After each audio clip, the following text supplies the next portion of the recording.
Alors tout d'abord, une banque, contrairement à l'idée reçue, ce n'est pas l'ogre qui veut dévorer le particulier. Ça, c'est une idée reçue qui est très mauvaise. En tout cas. Oui. C'est une bonne idée reçue, il faut arrêter avec cette idée reçue.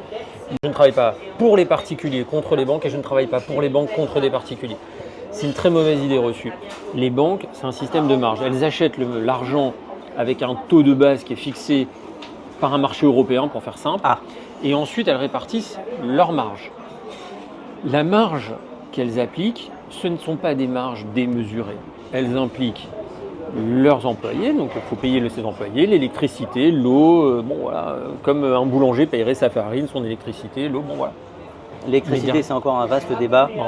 Non, mais ce que je veux dire par là, ça fait et pour tout le monde, même les non-initiés, ça va leur parler. C'est un exemple qu'eux-mêmes subissent, entre guillemets. Oui.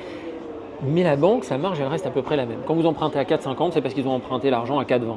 Quand vous empruntez à 0,96, c'est parce qu'ils ont emprunté l'argent à 0,60 ou 0,66. Alors ça, c'est une excellente. Moi-même, je ne le savais pas. Bon. Et quand aujourd'hui on emprunte à 3,30, c'est parce qu'ils ont acheté l'argent à 3. Donc grosso modo, voilà.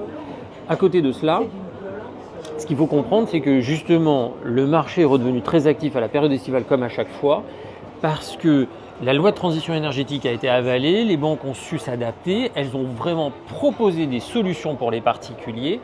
Et en plus de ça, il y a des banques que je ne nommerai pas, mais parce que ça voudrait dire que j'enfonce d'autres. Donc je ne souhaite pas le faire, mon métier n'est pas de dénoncer, mais au contraire peut-être de faire prendre conscience à certains du travail qu'il leur reste à faire. Elles ont aidé ceux qui achetaient soit des mauvais DPE, ceux qui achetaient des très bons DPE, soit en baissant très légèrement le taux, parce que voilà, peut-être 0,10, 0,15 à la marge,